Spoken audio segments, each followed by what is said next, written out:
Quick question, who comes to mind when you think of the best dunker of all time? Vince Carter, LeBron James, or maybe even Michael Jordan? Well, no matter who you thought of, it probably wasn't the third shortest player in NBA history, Spud Webb. But here's the thing, because despite only being 5'7" in height, he became known for his insane dunking ability, from winning dunk contests with ease to frequently destroying his taller opponents by dunking on them in game. Everyone was too scared to defend him. But how did Spud achieve the impossible and literally defy gravity during his legendary career? Well, to find out, we have to go back to 1979. Anthony Jerome Webb, or better known by his nickname, Spud, which was given to him at birth because his parents thought his head looked like the Sputnik satellite, is a junior at Wilmer Hutchins High School in Dallas, Texas. However, unlike the other basketball players at Wilmer, Spud stands at only 4'11" tall, and despite his clear skills, the coaches at Hutchins refused to even put him on their junior varsity team. However, when two of their JV players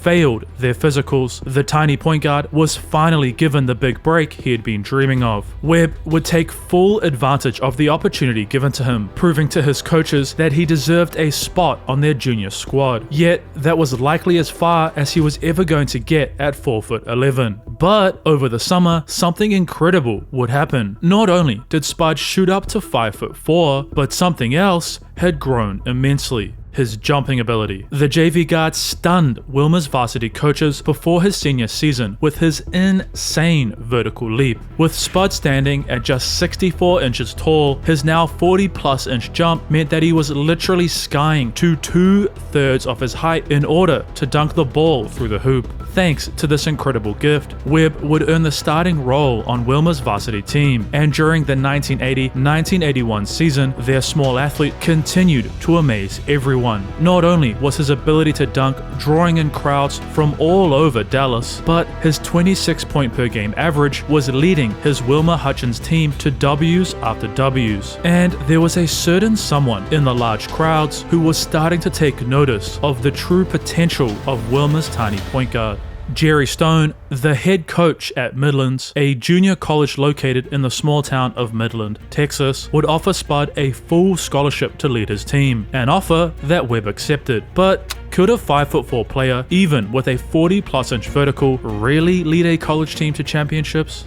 March 22nd, 1982, Coach Stone and his now 5'6" point guard have dominated the 1981-1982 junior college season. While Midlands initially struggled, the team, led by their dunking guard, who had averaged 21 points and 7 assists in each match, found themselves in the junior college national championship game against 34-0 Miami-Dade County. Spud, who during his freshman season recorded 40 dunks, 18 blocks, and most shocking, 2 goaltends, would dominate the championship game. While he was the shortest player on the court, his athletic skills meant he was a blur in transition, pushing the pace so fast that he was usually wide open for easy layups. The former JV player entered this title night with an incredible 36 points, a junior college championship, and the finals MVP award. However, could he continue to dominate in their next season and earn a Division I scholarship, or would the 1982-1983 season be his last? As Spud's sophomore season continued, Webb, understanding this was his last chance to earn a scholarship because you can only play 2 seasons at the junior college level, would go out and prove to be more than just a dunker. The Midland star would dramatically increase his assist average to 10.8 per game, and whilst his team failed to repeat as national champions, Spud had succeeded at something else, because Bill Blakely, the head coach at North Texas, a Division I college, had offered the tiny guard a scholarship to his program for his junior and senior seasons. However, Coach Blakely had failed to achieve the expectations set by his employers and was promptly fired by North Texas after Spud's sophomore season. Not only was the coach who believed in him gone, but the scholarship he had been offered was taken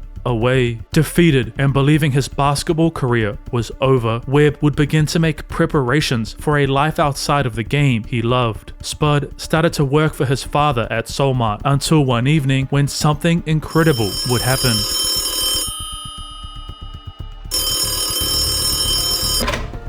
You see, because Coach Blakely loved Spud Webb's game so much, once he knew that his offer would no longer stand, he began contacting his network of coaching colleagues, selling the Midland point guard's game. While most couldn't see past his height, Tom Abatimako, the assistant coach at the 1983 National Championship winning North Carolina State, after watching the small athlete play at the Martin Luther King Recreation Center in Dallas, urged his head coach, Jim Valvano, to offer Spud a scholarship. Therefore, Coach Valvano, trusting his right-hand man, would meet the potential recruit at Raleigh-Durham Airport, and as everyone left the plane, Jim was confused. He asked his assistant where their recruit was, and when Abatimako pointed out Webb, Valvano told him, "You're fired." But as the group bonded during their time on the NC State campus, and once Valvano had seen what Spud could actually do on the court, the now 5'7" dunking guard was offered a full Division I scholarship. Yet, while he had dominated in high school and the junior college level, would his height be a limiting factor against Division I players, or would he continue to decimate defenses?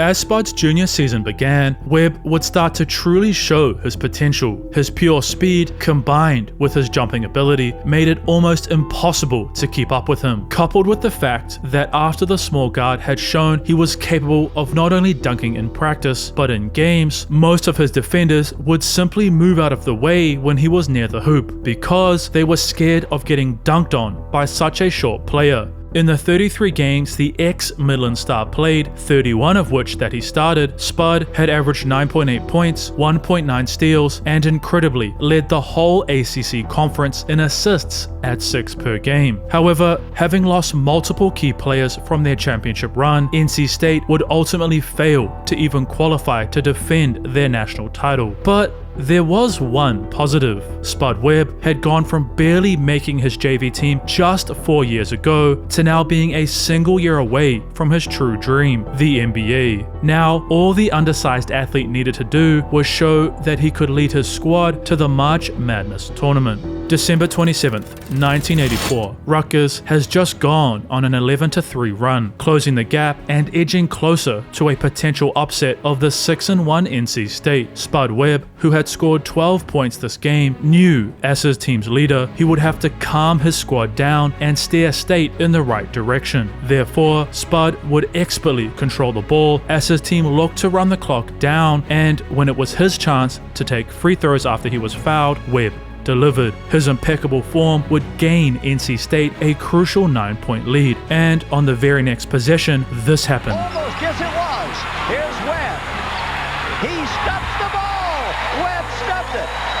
And on the play, North Carolina State had escaped this tense game with the W, and their victories only continued. Because during his senior campaign, Webb would average 11.1 points, 5.3 assists, and 2 steals per game, leading his NC State team back to the March Madness tournament. Now that Spud had arrived, he would set a new goal: win another collegiate national title.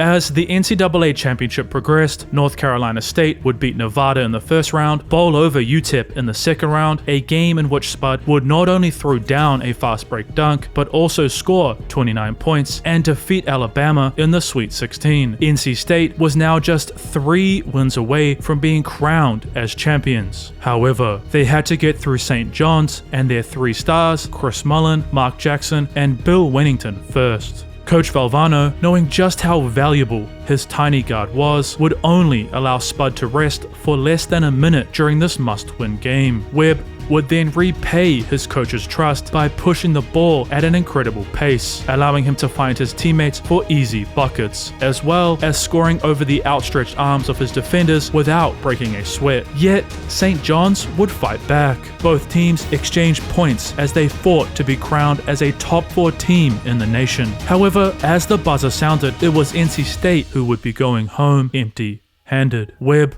was crushed. He was unable to truly repay Coach Valvano and Blakely's trust in himself. Yet, the ex-JV player was proud of just how far he had come in such a short time. However, there was no time to dwell. No, Spud had entered his name into the 1985 NBA draft. But would any teams really select a 5'7" player?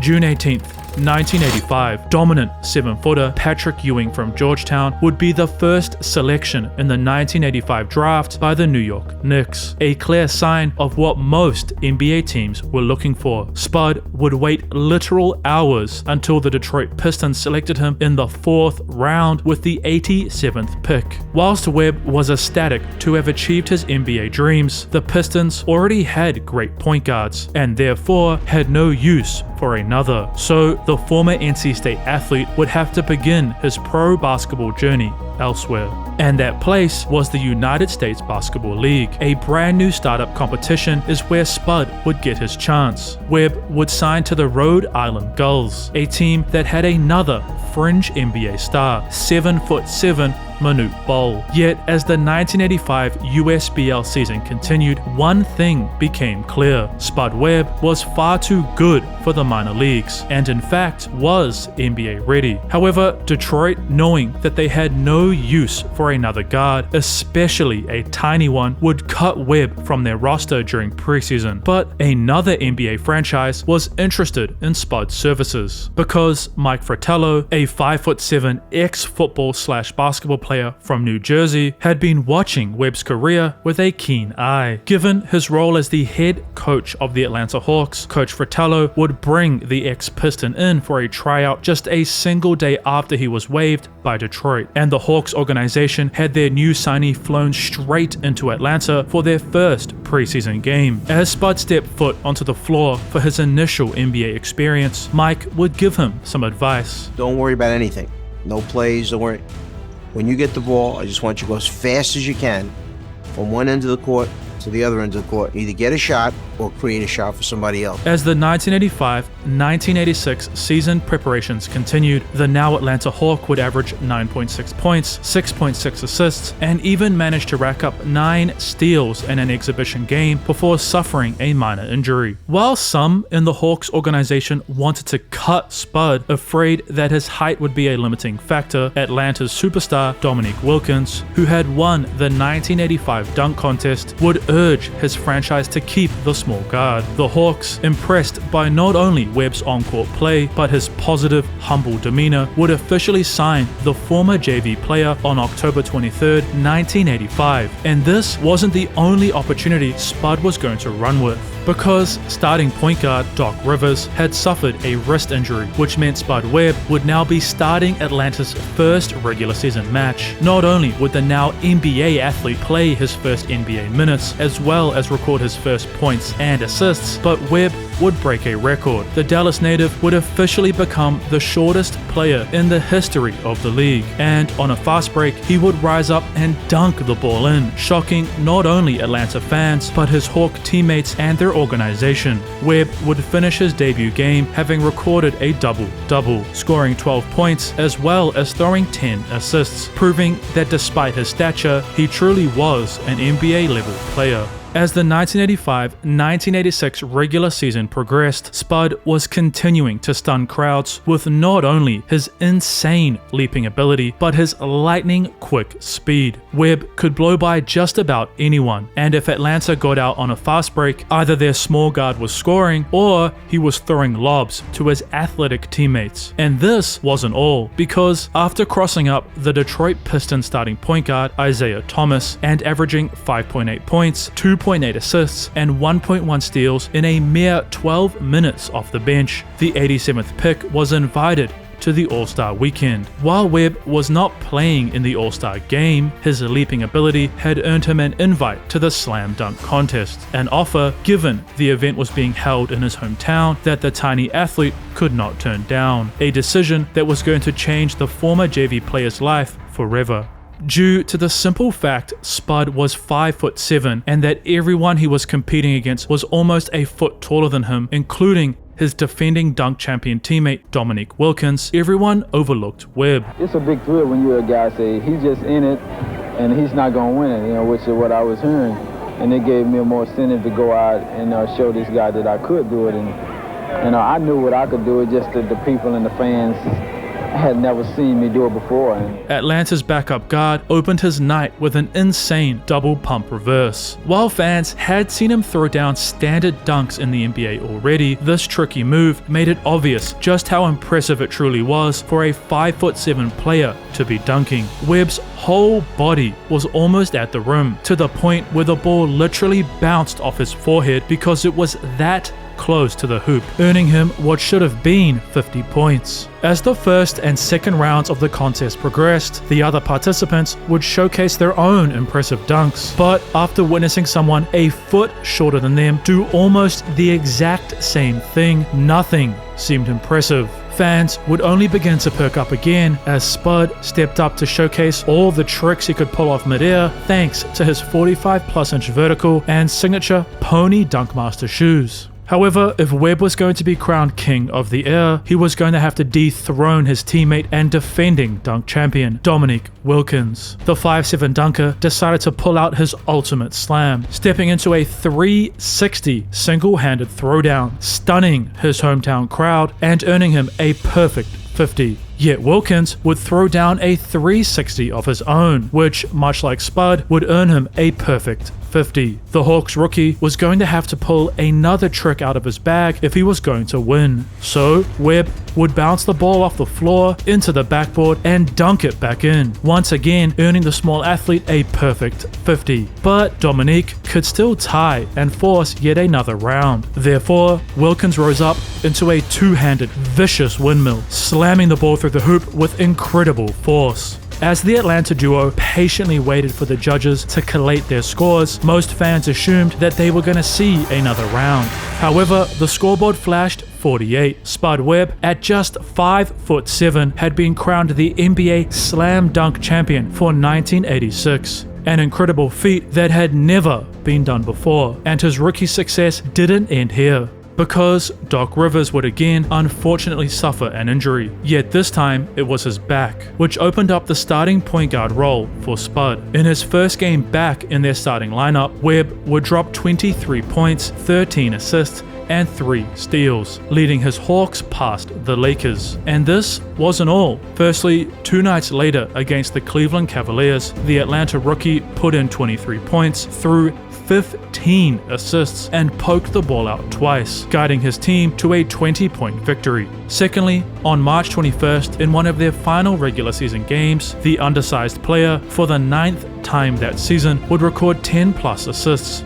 Finally, while double-digit assists in a single night is incredible, the real amazing feat in this match was the fact that Webb had thrown down not just 1 dunk, but 2 against the Dallas Mavericks. Thanks to Webb's ability to replicate the play of their starting point guard whilst he was out, the Atlanta Hawks had managed to win 50 games. Spud Webb, a player who no one believed would ever step foot onto an NBA court, was set to make his playoff debut against none other than the team who had just cut him 8 months ago. April 17, 1986. In just 17 minutes of play, the 5'7" guard would impressively score 18 points and throw 5 assists, helping his Hawks to win Game 1. Yet, what happened in Game 2 would truly shock the NBA world, because Doc Rivers had set an Atlanta Hawks single game assist record with 16 in Game 1. But in their second matchup versus the Pistons, Spud demolished Rivers' achievement. Webb would throw a new record, 18 assists, and coupled with scoring 19 points, Spud Webb had incredibly recorded a double-double off the bench in just his second postseason appearance. By the end of Game 4, the former NC State guard had gotten his revenge, and his Hawks were moving on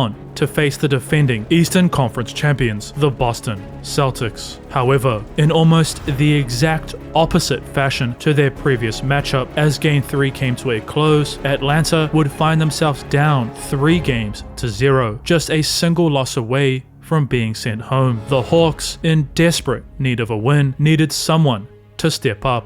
May 4th, 1986. As Webb entered this must-win game, he knew what was required for victory. Therefore, in the same way as his time in college, Spud would steer the Hawks ship in the right direction. The lightning-quick backup would push the ball so fast that he was getting easy, wide-open layups, or finding his teammates for simple buckets of their own. Thanks to their backup's play, a night where the short guard had scored 21 points, grabbed 6 rebounds, and thrown 13 assists, it was Atlanta who landed the W. Yet 2 nights later, back at Boston Garden, Celtic superstar Larry Bird would decimate the Hawks' defense. Bird would end the night having scored 36 points, dwarfing Webb's 15.8 assist night, and ultimately eliminating Atlanta from title contention. While Spud was devastated that his incredible rookie campaign had ended early, Webb had not only proved that he could dunk in the NBA, but in fact, he was a legit professional point guard, one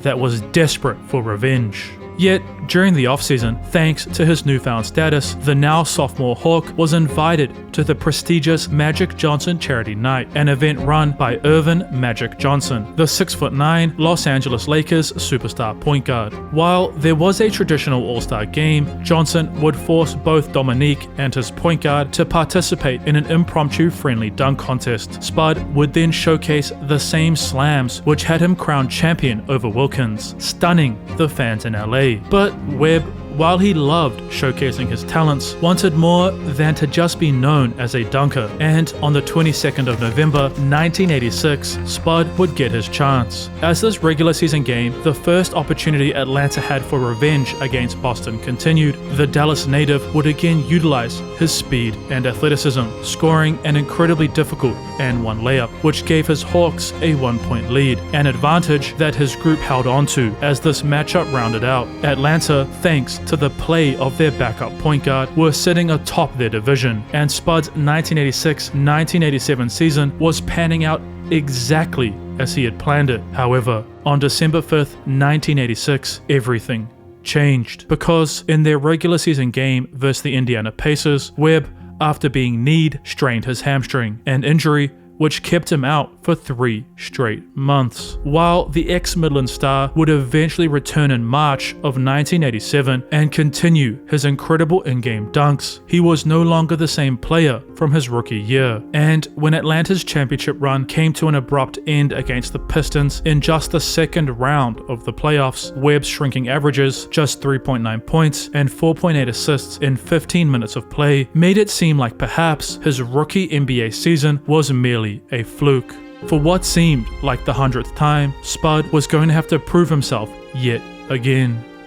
May 15th, 1988, Webb's Hawks have unfortunately once again found themselves down 2-0 against the Boston Celtics in the second round of the playoffs. To make matters worse, early into this must-win game, Doc Rivers had sprained his toe, meaning Atlanta's hopes fell into Spud Webb's hands. Therefore, Spud would continue to do what he had always done. The tiny guard pushed the pace at intense speeds, placing immense pressure on the Celtics defense, resulting in 11 points for Webb as well as 13 assists. But more importantly, a W. While Atlanta had failed in this exact same situation in Spud's rookie season, the Hawks, thanks to a 17-point night from their backup point guard in Game 4 and 3 of their starters dropping at least 20 points in Game 5, it was Atlanta who held the commanding 3-2 lead. However, the Celtics, who had won championships in 1981, 1984, and 1986, had far too much experience for the young Hawks, taking both Game 6 and 7 by 2 points. While Spud was devastated to have once again failed just a single win away from the Eastern Conference Finals, what was really starting to worry him was head coach Mike Fratello's apparent lack of trust, because Webb had only played 23 minutes combined in their final 2 matchups, a trend that unfortunately continued into the 1988-1989 season. Because Atlanta, after acquiring 3-time NBA MVP and 1983 champion Moses Malone, would yet again win 50-plus games. But despite bolstering their roster, the Hawks were dominated by the Milwaukee Bucks in just the first round, a series that Webb would only play an average of 11 minutes in and only score 1.6 points per game. The only positive for Spud in the 1988-1989 season was the fact he received another chance to win the dunk contest crown. However, this time he only managed to finish third. The former junior college star was becoming aware that perhaps his time in the NBA was in fact coming to a close, unless something drastic were to change. December 25th, 1989, Doc Rivers would give his backup perhaps the best Christmas present he could have asked for, an injury. Rivers' back issues had flared up once again, meaning Spud would finally get another chance to be Atlanta's starting point guard. As this Christmas night special came to a close, Webb had ran with the opportunity presented to him, finishing the matchup with 26 points, having pulled down 6 rebounds and thrown 12 assists, a stat line which ultimately led his Hawks to an 11-point W. And it wasn't just this night where Spud had succeeded. You see, in the 37 games Rivers was absent from Atlanta's lineup, his backup had averaged 10.8 points, with 2 of those being from this mind-blowing dunk where the short guard had thrown it down over 6'9" Tyrone Hill, 6.8 assists and 1.2 steals per game. Spud, for the 4th time, had shown that if given a chance, he was a legit NBA player. But while Rivers' absence had given his tiny replacement the chance he was waiting for, without Doc, Atlanta's record had fallen to a poor 41-41, a win-loss record which resulted in the Hawks failing to enter the postseason. And this wasn't all, because Coach Fratello, the man who had given Spud a chance to prove himself in the big leagues, was fired after their failure to make the playoffs. While Webb was devastated to lose the person who helped him achieve his greatest dream, new Atlanta head coach Bob Weiss would make a dramatic change, because the 1986 dunk champ became a full-time starter for the 1990-1991 season. Webb now averaged 29.3 minutes per game, allowing him to score career highs in points. First 30 against the Chicago Bulls, and then 32 a few nights later against the Denver Nuggets. Alongside his incredible scoring outbursts, the former JV player would also rack up 6 games with at least 10 assists, including a 24-point, 14-assist night against the Seattle Supersonics. Thanks to the now 27-year-old's dominant play, Atlanta had found themselves back in the playoffs. Spud was set to once again face the team who didn't believe that he was an NBA-level athlete. As the Hawks' first-round matchup against the Detroit Pistons progressed, their starting point guard showcased not only his insane athleticism, but another skill he also possessed. Because his vertical, which allowed him to dunk all over people, also meant Spud could leap above taller defenders and shoot over them with ease. During their 5 games against Detroit, Webb would average 13.2 points on 43% shooting, throw 4.8 assists, and get 1.4 steals per game. However, the Pistons, hungry to be the first team to win 3 NBA championships in a row since the 1966 Celtics, would ultimately defeat Atlanta 3-2. Once again, Spud was crushed. Yet, this season, thanks to Coach Weiss, the undersized athlete had shown to the NBA world that he was capable of being a true starting point guard. And in fact, he wasn't just a short dunker. No, Webb was ready to take his Hawks all the way to a championship ring. But Atlanta's general manager, Pete Babcock, would shockingly trade both Doc Rivers and Spud Webb before the 1991-1992 season began. Rivers was sent to the Los Angeles Clippers, and Webb was moved to the Sacramento Kings. The now ex-Hawk was devastated, upset that he never got a chance to repay the franchise for the incredible risk they had taken in signing a 5'7" player. Yet, his new situation in Sacramento meant that Webb was never going to have to fight for a starting role again. No, the Kings had brought in the undersized dunker to lead them to new heights. November 1st, 1991, in the former junior college standout's first night wearing purple and black, Spud would impress Sacramento fans and prove the trade their general manager made was genius, because Webb would score a team-high 27 points, whilst also throwing 8 assists and grabbing 6 boards. But this was just the start, as in his second season as a full-time starter, Spud would have career highs in almost every category. The former Hawk would average 16 points, 7.1 assists, and 1.6 steals per game, averages that were made up from 21 games with 20 or more points, as well as 17 nights with at least 10 assists, plus 5 13-assist performances. But the Kings' 1991-1992 campaign can be summed up with their second game that season, because the Golden State Warriors would demolish the visiting Sacramento Kings by an embarrassing 62 points. Due to their horrible play that year, head coach Dick Motta was fired just 25 games in, and Rex Hughes was brought in to replace him. While the Kings had hoped this coaching change would fix their woeful beginning, Sacramento would ultimately end the season with a terrible 29-53 record. Thanks to this horrific result, Sacramento's general manager Jerry Reynolds would once again fire his head coach and hire Gary St. Jean for the 1992-1993 season. As Webb's sophomore year with Sacramento progressed, in spite of all the dramas that surrounded his team, Spud would continue to shine. Against the team who had destroyed them a year ago, the former Hawk would score a new career high of 34 points, an insane achievement for an NBA player who stood at only 5'7" tall, and despite nearing his 30s, Webb was still flying high. However, while Spud still being able to slam the ball in was impressive, the Kings still struggled. The moves made by Reynolds had failed to pay off, as the Kings would finish with an even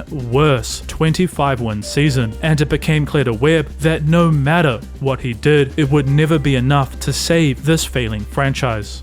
Because as the 1993-1994 season came to a close, in spite of their starting point guard having 12, 10 or more assist nights and recording 2 32-point games against the Phoenix Suns and Los Angeles Lakers, the Kings still faltered. While they did slightly improve their record to 28 wins, Sacramento was realizing they needed to go in another direction if they were going to turn their organization around. So management flirted with the prospect of trading Spud to the Orlando Magic. And while this deal never came to fruition, Webb began to understand that his time with the Kings was nearing its end. As once the 1994-1995 season rounded out, a year in which Spud's numbers declined heavily, the Kings finally made a move. Spud Webb was traded back to where his NBA career began. However, despite returning to what felt like home, Webb's decline continued. At 32 years old, the speed, quickness, and leaping ability he relied upon to dominate was fading. And now that he could no longer create for others with his pace, Atlanta found no use for their former starter. So the ex-dunk champ was traded to the Minnesota Timberwolves. While the Wolves would utilize the 5'7" guard much like the Kings did, with Webb starting 21 of his 26 games, his 9.4 point, 5.9 assist, and 1 steal averages were not enough to earn him another contract for the 1996-1997 season. Therefore, Spud decided to take his talents overseas, playing a season in Italy for Mash J Verona before heading back to America to retire. Until one day in February of 1998, his phone rang. The Orlando Magic, who had tried to acquire Webb services in 1994, offered him a 10-day contract, a deal the small guard couldn't refuse. But once the 10 days had passed, the Magic would ultimately waive the now 34-year-old. Spud Webb's NBA career was over.